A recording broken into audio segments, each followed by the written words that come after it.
You are alone. Or at the very least, that's what the game wants you to believe. Have you ever been mining in a cave alone and randomly had this weird feeling that you were being watched? Have you ever felt your solitude wasn't as isolating as you thought in a single-player sandbox? I'm sure we've all had those times where we might have been left home alone in real life and started to panic over small noises that you probably never even noticed before, such as things possibly falling or the floor creaking. And those same feelings you felt then can be attributed to the same fear you feel while playing Minecraft by yourself. I'd presume that most of you have heard of Minecraft before. Many of you have most likely played the game yourself as well, and you know the feeling it brings when you aren't playing with your friends online in the vast world of the game. The feeling of isolation that builds over the course of you playing and amplifying in various areas, even in your very own home. Minecraft has been with us for years, and over time, I've discovered a wealth of hidden secrets and thought-provoking themes within its world. Today, I want to share those discoveries with you. We'll be looking beyond the basics of gameplay and exploring the game's darker side, examining why many consider this beloved kid-friendly game to be a psychological horror experience. Before I get started, I'd love to hear from any of you on your odd or unusual experiences you had in your time playing Minecraft. It can be a small moment or something absolutely horrifying. I don't mind. Anyway, let's get into it.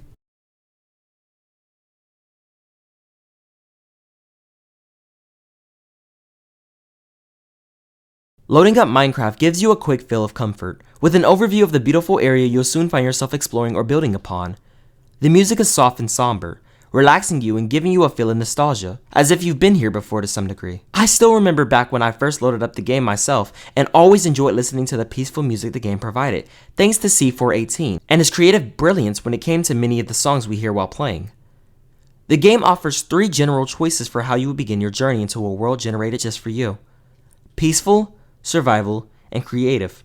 Many on their first run are more inclined to choose either peaceful or creative to get the feel for the game and understand its fundamentals before taking any chance fighting off the mobs that emerge at night. And you'd think it would be the most relaxing of the 3 options, given that no mobs are present at all in one and the other mode makes you entirely.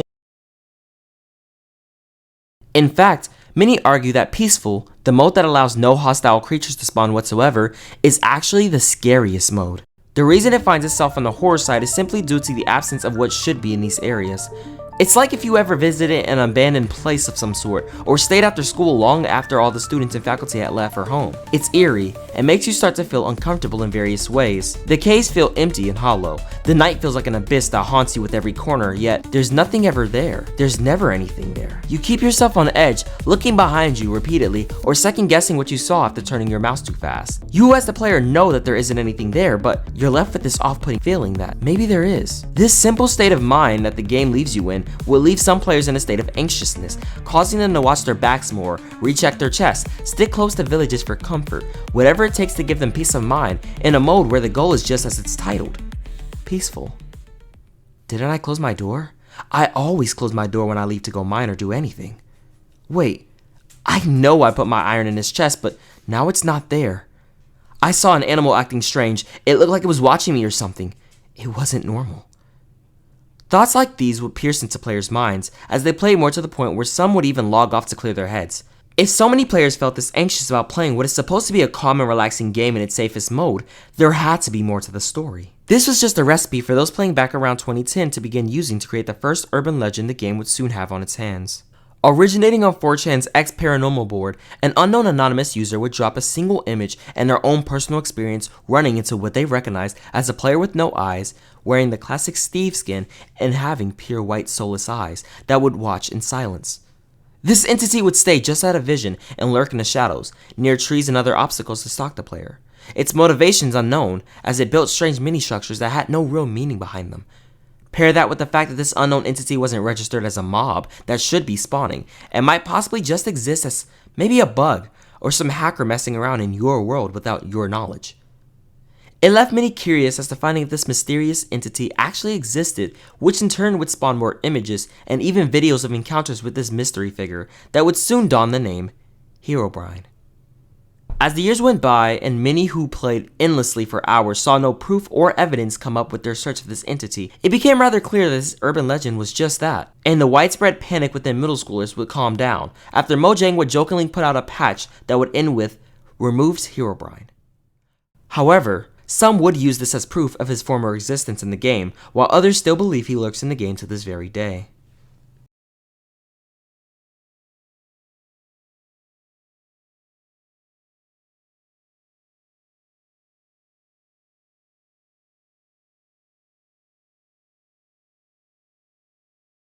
With this being just one of the fear factors that enter Minecraft's isolated world, many begin to take notice of how isolating the world actually is without any need of Herobrine.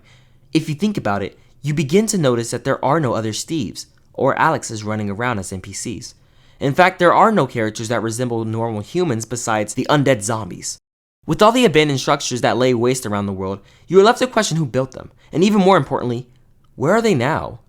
Who would build a temple and leave intricate traps within it to prevent people from robbing the chests that lie within? The villagers are one mob that many might suggest would have done all of this, but it doesn't make any sense. They can't even defend themselves from basic threats, and often perish if the village iron golem is defeated. So it wouldn't make much sense that villagers venture off to build these strange structures just to abandon them and retreat back to normality of their village life. Minecraft's world has always been shrouded in mystery, prompting endless speculation and inspiring channels like Game Theory to create captivating videos exploring its hidden lore. This world you traverse without a care in the world has been abandoned for what seems to be generations or even centuries, and there's little information on how or why. What's scariest to think about is, why is your player the last remaining human out there? I encourage many of you to comment below your theories or what you might have found that could answer some of these questions I'll come across during this video. Pushing past all those thought-provoking questions, the gameplay you experience on a normal survival run is pretty standardized. You as the player simply start off in the middle of a random biome, from snow, sand, mushroom, cherry blossom, grasslands, etc. And the very first thing you will most likely do is gather supplies. The most common way players get started is destroying a tree with your hand and turning the logs you gather into planks to use for making yourself a crafting table. Stuff you most likely already know, if you've watched and even played the game yourself. From there, the world is yours to shape. Minecraft gives you a near endless amount of resources to use to create just about anything. I'm sure you've seen people build entire cities or large-scale artworks, and even the entire universe. That's just the bigger constructions that players built with the right time and motivation. I still remember hopping on Minecraft PS4 edition and building the Five Nights at Freddy's The Living Tombstone song using redstone and music blocks to play as you rode a minecart and listened along. I'd invite all my friends online who played and they were impressed. Granted, I did have help from a YouTube video that after searching I can't seem to find, but I thank that YouTuber for teaching me how to even do something like that. It was honestly a big accomplishment for me back then as a gamer. Outside of the fun and creative side of Minecraft, such as mods you can implement to enhance your gameplay or visuals, or just goof around and fight new custom mobs, the vanilla survival gameplay was rather standardized, and gathering resources was just step one of many to come. Yes, you could absolutely survive the very first night, but it definitely wouldn't be easy, and depending on what mode you chose, could decide how the very next day would go for you. Hunger is an important aspect of the game. It controls whether or not you can regenerate health or not, and it can also control whether or not you can sprint. Meaning if you find yourself low on hunger while being chased by, let's say, a skeleton or a spider that have the speed or range necessary to hunt you down, chances of you ing is pretty high. There are a ton of different ways to get food in Minecraft, however. The easiest way is to find an animal and, well, you know. You would still need to cook it to get its full value, though many find themselves eating steak and pork raw, as it still gives hunger bars back without the negative side effects that eating raw chicken gives. I would also like to say to never eat anything raw like this in real life. I think it's best just to let this be known because you never know. The other method for finding food is the gathering method. Apples have a chance of spawning if you break the leaves off of trees. You can also find berries in certain biomes and other types of fruit and vegetables, and when you have an established area for a home, you can even make your very own farm. Farms create an endless cycle for you to always have food at all times, and will help you for your next step in progressing a lot easier. It should be no surprise that the mine in Minecraft is a huge factor in this game to truly get you ready for the threats in the near future of your adventure. Most players often will find a cave entrance before deciding to explore the dark caverns in hopes to find some ores that they will need to craft important items necessary for protection or enhancements for their weak and brittle wooden tools. I believe caves is where every player in Minecraft in their solo experience feels this same sort of unease I described earlier in the video that comes from seemingly nowhere. Maybe it's due to a lack of sunlight, and the dark shadows begin to play tricks in your mind. Maybe it's something more sinister. There is a specific sound that often plays at random when you venture into caves that is so off-putting you'd believe it came from a horror game and was mistakenly put into Minecraft. There are a good amount of eerie sounds that caves trigger, but this sound spooks me out the most. It goes something like this.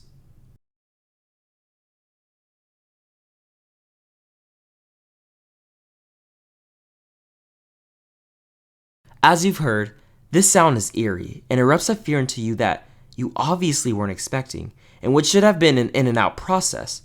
It gives you a feeling that you aren't alone, even if you should be. It gives you a feeling that something scarier awaits deeper into the caves that you're going to be exploring shortly, and that you shouldn't be here. This is where many decide to turn back or venture forward, ignoring the clear warning the cave emits, but with much more caution than previously before. Caves are by far the loneliest place in the game, I believe, as the only thing you're bound to find, if you're not on peaceful, are mobs that are trying to kill you. They spawn around corners within the darkest reaches of the cave, and they will stop at nothing until you are eviscerated. Without the mobs, the darkened space is just lonely.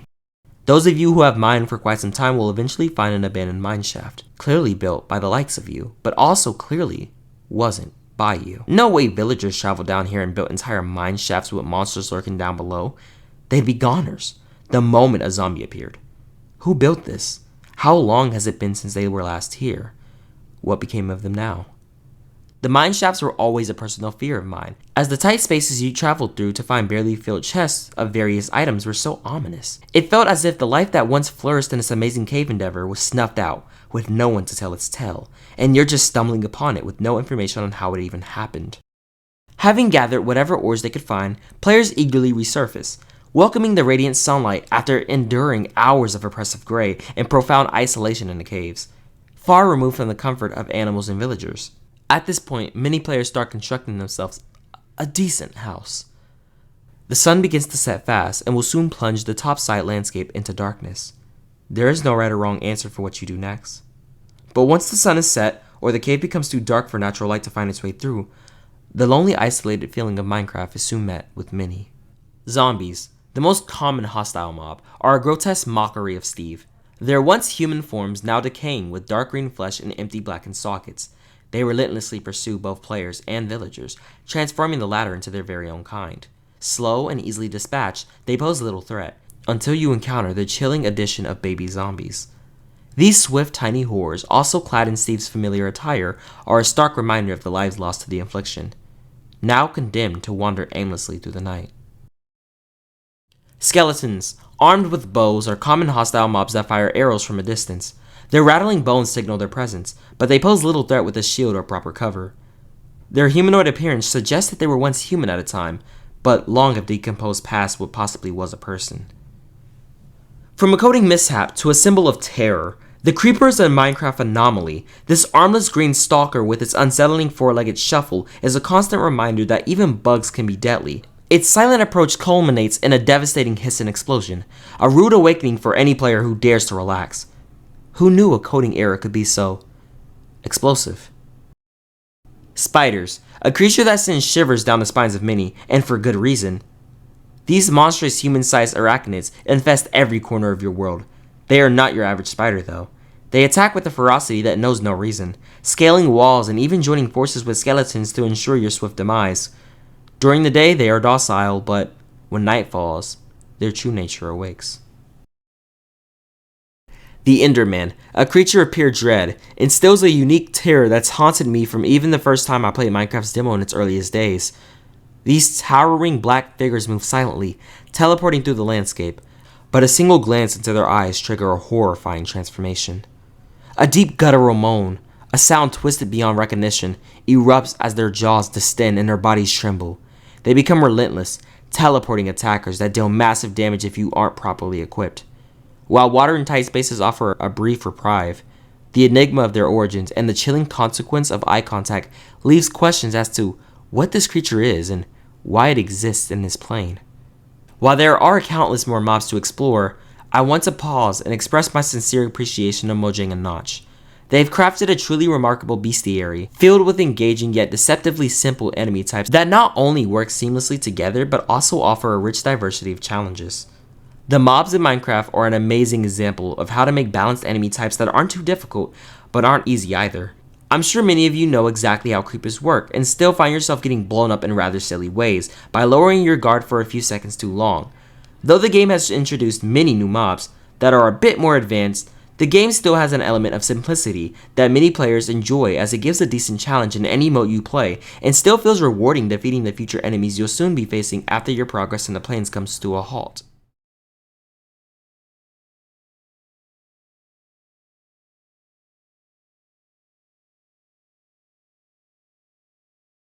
After surviving the harsh night, whether it was cowering in a hole or fighting through it, you are met with the sun again, and most mobs you'll notice will start to be obliterated by the sun. Notice how I said most. Creepers, spiders, and a select other few mobs are actually safe from the sunlight, surprisingly. Which leads me to question to myself, where were they when you first started the game? We could easily brush it off as the game gives you a proper chance to start and prepare for future threats, but it almost seems like the moment your player comes around, they bring a bad omen along with them. Villages find themselves in ruin only after your player visits. Everything exists in pristine stillness, moving with seamless fluidity until you, the player, disrupt that delicate balance. I'd beg to question the history of both Steve and Alex, as they have clearly lived lives prior and are far from where they once resided. Were they transported? Is Minecraft the original anomaly that is the backrooms? I've always thought it was strange how you start essentially with nothing. Not even a piece of bread to give the illusion that your character has been wandering about before you, the player, takes over and starts your adventure. The game makes us question a lot of these things. It makes us wonder, who are we? What is our purpose? What is the drive of both Steve and Alex? There are no quest gatherers or royal castles that order the two to do any of the things they do in this game. In fact, once a village is found, it leaves me guessing, why not just become a mainstay and live out a peaceful and ordinary life instead of venturing into what could be considered a death sentence? Of course, who could forget the pillagers who exist purely to cause as much death and chaos as possible? They resemble the villagers with a gray skin tone and adorned armor, and even have their own pet. I'm not sure what sort of animal this is exactly, but they terrorize any village the player, you, come near if you attack them and manage to wipe out one of their camps. This further leads me to believe the characters we play as are harbingers of destruction. After gathering enough iron and maybe even diamonds to your arsenal, the adventure only gets worse going forward, and that starts with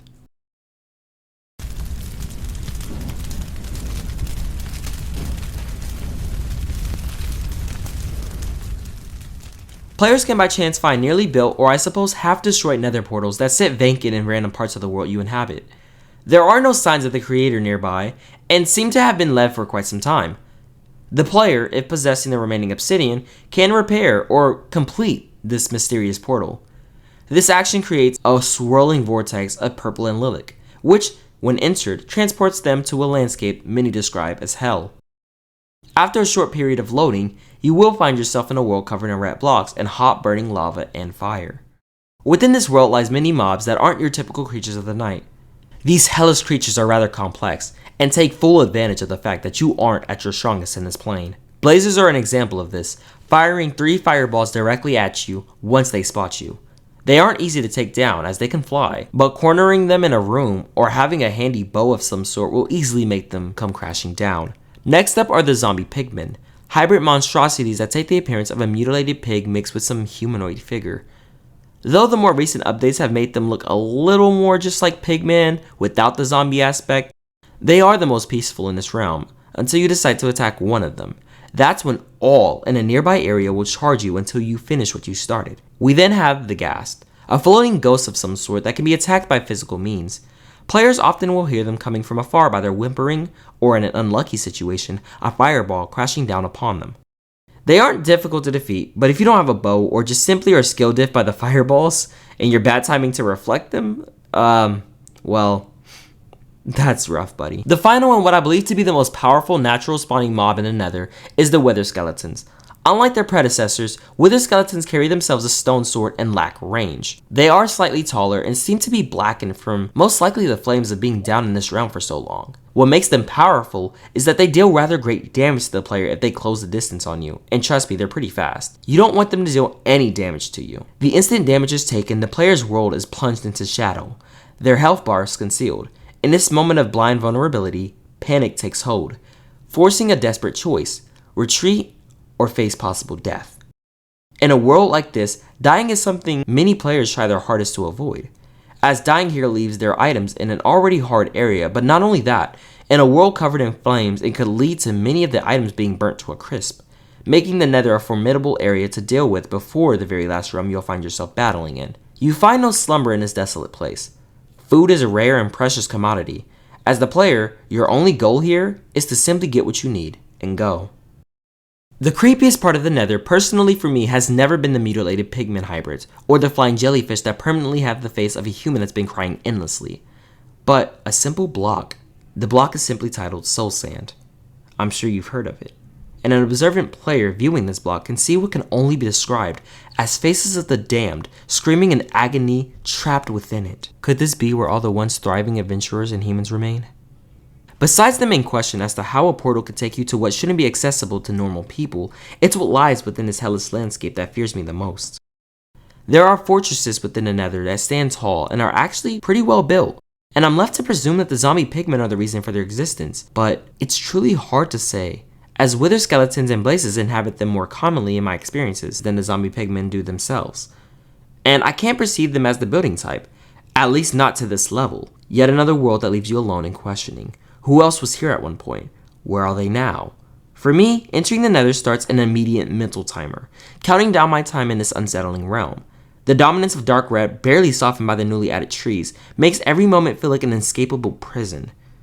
Once you gather the blaze rods and wither skeletons you need, it's finding the portal that many find to be the most challenging part. Due to the Nether finding its likeliness similar to maybe a cave of sorts, as there is no sky, no matter how far you dig upwards. You can easily get lost if you don't have your coordinates jotted down somewhere, or possess a good memory of where you've been in the last who knows how long. The feeling you get once you find it is absolutely amazing, and teleporting back to the grasslands is even better. At this point of the game, you as the player feel pretty strong. You just survived hell after all. You have so much supplies and tools at your arsenal that even the dangers of the night aren't too big of a deal. What next? Well, there is certainly more of you to do. If the player kills an Enderman and gathers items known as the Eye of Ender, right-clicking with it will send the eye off into a specific direction before falling and sometimes even vanishing without a trace. Following these eyes you release into the sky will lead you to a random spot of your world. Typically there won't be anything of value, at least above ground. You'll realize that what you've been looking for is just below. After some digging, you as the player will find a strange stone that's unlike the familiar boring gray blocks you've mined many times before, but instead neatly crafted stone bricks melted together in a precise manner. This place you discovered looks ancient, like it's been around for some time, judging from the cracks in most of the stone walls and floors, and even the moss that lay on each block. The place itself feels empty, but not entirely. You can find what you can perceive to be jail cells if you wander around the halls of this place. This place has a name, as many of you know, the Stronghold. This is the final step of your journey before attempting to fight the real threat of your adventure, the Ender Dragon. What you will need consists of 12 Eyes of Ender, a boatload of food and building supplies, or a strong bow with top-notch aim to back it up of course, armor, and a weapon to deal damage to this legendary creature. Once you activate the portal, you'll find yourself in a world of darkness. Just a platform of pale yellow stone and large obsidian pillars holding some sort of caged essence with a large Goliath black dragon soaring in the black sky.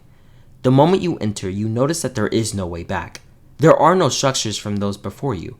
You may very well be the first of your people to actually make it this far. This world, only known as the End, only inhabits Endermen that waits patiently for you to look them in their eyes, or accidentally attack them before they aid their dragon in the fight. After destroying each of the caged crystals on each pillar, thereby slaying the dragon for good, you are left with an egg sitting above a portal back to normality. Experience orbs rain from the sky in a feeling of accomplishment and celebration. You did what none other before you in this world has. You've defeated the great dragon that the land you once explored feared. What comes next? You're excited to tell your friends that you did it, but there's no one there. No one next to you. In fact, everyone who tried to fight this dragon or have tried to get to this area are long gone. All that's present is a black void of stars to take you home. This portal that resides to take you back consists of a strange dialogue between two entities that claim themselves to be the universe. If you sit and read through, they mention that you as the player can understand some of what they say. Though one of the entities seems extremely eager to tell you much of your importance and purpose, the other urges you to simply experience it through living. This ending dialogue holds much reality motivation and deeper meaning than expected from a simple game about building, crafting, and fighting fantasy creatures. It talks about your presence being of value. Your lonely experience playing this large game, no matter how long it took you to get to this point, was worth something, and that you, as a player, are worth something. The two constantly state that you are sleeping, dreaming, and evolving. That there is so much ahead of your journey, not in the game that you completed, but outside of it as well. The limitations set are just figments of your mind and can be overcome by your own drive and determination. I suppose this could tie into the idea that you have been watched, analyzed, spectated this whole time to some degree. Perhaps these entities' words mean much deeper. That's for you to think about at the end of the day. I'd love to hear your thoughts. Minecraft has a deep place in my heart as one of the first few games I truly grew up experiencing and wanting to play since I first heard about it back in 2012. I was fortunate enough to get a laptop and play the demo, and I played it over and over again, not caring that my progress would be reset in about 100 minutes of playing. It wasn't until I was able to get a PlayStation and get the physical game disc and play it on console that I could experience it at its fullest, and I still remember the joy it brought me back then, even now. It brought a lot of people together, and it still holds true to doing just that even after the many changes within the game itself and its community. For me, Minecraft's isolation comes from the silent echoes of absent lives, the abandoned structures, and the unsettling feeling of being watched. It's the anxious whisper of solitude in an endless world, the fog-laden atmosphere hinting at unseen presences. Minecraft has tapped into something truly profound, a feeling so potent that we crave companionship in its virtual world. Whether by design or by chance, the game's ability to evoke this deep sense of isolation is undeniable, and I hope I've shown you how it's been perfected in this video. Thank you all for watching. I really do appreciate it. This is my first true video essay I've created, and I'm excited to create more for all of you very soon. If you enjoyed watching and hearing me talk for this long, I'd be super grateful for a like on this video, and maybe even giving that subscribe button a little tippity tap just for me. This has been How Minecraft Perfected Isolation. See you again soon.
There is a fourth mode known as Hardcore, not to be confused with Survival's Hard mode, that essentially has you playing a roguelike version of Minecraft, is the best way I can kind of describe it in short.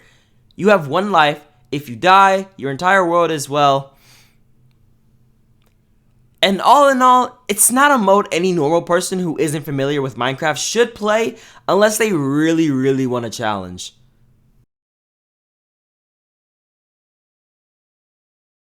I haven't played the more recent updates of Minecraft, so after going through and revising my script, I realized there are pigment fortresses, which I originally felt would ruin my whole nether fortress idea, but they are made entirely different with different blocks and structures. I still believe it applies that nether fortresses are built by another mob that are no longer present. A lot of the pigmen mobs are much stronger than wither skeletons and can take a lot more hits, but from testing my battles against them, wither skeletons are the only mobs with the decay effect that can put you in a very scary situation if you find yourselves in a fight that's a bit more than you can chew. But let me know what mob you least like fighting in the nether or in just the entire game is.